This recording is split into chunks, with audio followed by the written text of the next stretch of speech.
Pernahkah kamu bertanya, mengapa ya ada banyak orang mendengarkan berita Injil tentang Yesus Kristus, tetapi ada banyak juga yang menolak? Namun ada juga yang menerima. Kenapa ada yang menolak dan ada yang menerima Yesus sebagai Tuhan dan Juru Selamat saat mereka mendengarkan berita Injil?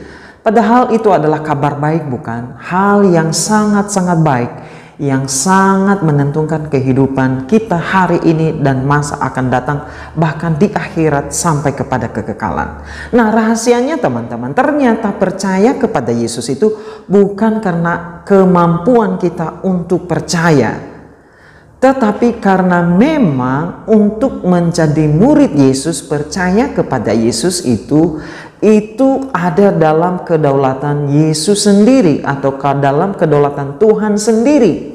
Tertulis di dalam Injil Yohanes pasal 15 ayat 16 yang berbunyi demikian. Bukan kamu yang memilih aku, tetapi akulah yang memilih kamu. Yesus sendiri mengatakan bahwa seseorang menjadi percaya atau menjadi murid Yesus bukan karena orang itu memilih untuk percaya kepada Yesus, tetapi karena Yesus sendiri yang memilih orang itu untuk percaya kepadanya.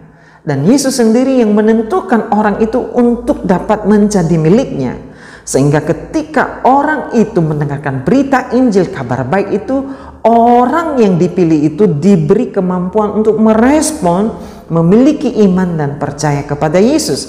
Dan kepadanya diberilah anugerah untuk percaya kepada Yesus. Jadi teman-teman, rasanya ada orang yang tidak dipilih dan ada orang yang dipilih. Betul sekali. Di dalam kedaulatan Tuhan, dia menolak orang lain, tetapi dia bisa memilih Anda untuk percaya kepadanya. Apa tanda bahwa Anda percaya kepada Yesus dan Anda orang pilihan? Yaitu ketika mendengar kabar baik, mendengar berita Injil, maka ada dorongan Roh Kudus di dalam hatimu untuk menerima dan percaya kepada Yesus. Berbalik dari kehidupanmu yang jahat dan bertobat dan hidup dalam cara-cara hidup yang diajarkan oleh Yesus Kristus. Jadi teman-teman, jangan berkecil hati saat kamu memberitakan Injil. Ada orang yang menolak, tidak masalah. Mungkin saja belum waktunya bagi dia untuk menerima Yesus, atau memang orang itu bukan dipilih. Namun jangan pernah berhenti atau menyerah untuk membagikan kabar baik. Teruslah bagi kabar baik, karena kita tidak tahu siapa sih orang yang dipilih dan tidak dipilih. Sekarang tugas kita adalah memberitakan kabar baik itu, Yesus Tuhan dan Juru Selamat. Dan siapa yang mendengarkan, jikalau di dalam hatinya ada dorongan Roh Kudus, maka ia akan merespon dengan iman dan menerima Yesus sebagai Tuhan dan Juru Selamat. Nah teman-teman, juga pertanyaan selanjutnya yang sering ditanyakan kepada kita kan, apa buktinya bahwa Yesus berkuasa? Apa buktinya Yesus pernah lahir di dunia ini dan Yesus pernah mati, bangkit dari antara orang mati? Nah teman-teman, secara sederhana saja ya, yang perlu kita ketahui dan kita sharingkan juga, yaitu tahun yang kita pakai hari ini, kalender yang kita pakai. Tahu nggak teman-teman, kalau kalender yang kita pakai hari ini adalah kalender Masehi.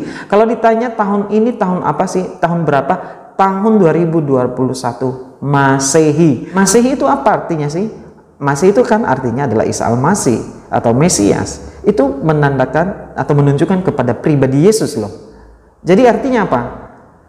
Tahun kelahiran Yesus, sejak Yesus lahir di dunia ini, sejak itulah penanggalan atau kalender itu memakai tahun kelahiran Yesus. Jadi Yesus lahir di dunia, datang di dunia itu dimulailah tahun 1 Masehi. Siapapun orang di dunia ini semua memakai tahun Masehi dan mengenal tahun Masehi. Artinya apa? Yesus membuat perubahan dalam sejarah umat manusia, sejarah dunia ini. Termasuk tahun atau kalender yang dipakai langsung berubah tahun Masehi. Jadi kalau ada orang bertanya, apakah ada Yesus, pernah Yesus lahir di dunia? Ya pernah dong. Lihat saja yang tahun kita pakai hari ini, tahun Masehi. Jadi sebelum Yesus datang disebut dengan sebelum Masehi, before Christ. Dan tahun Masehi yang kita pakai dalam bahasa Inggris itu after Christ. Jadi teman-teman, lihatlah betapa dahsyatnya Tuhan Yesus kita.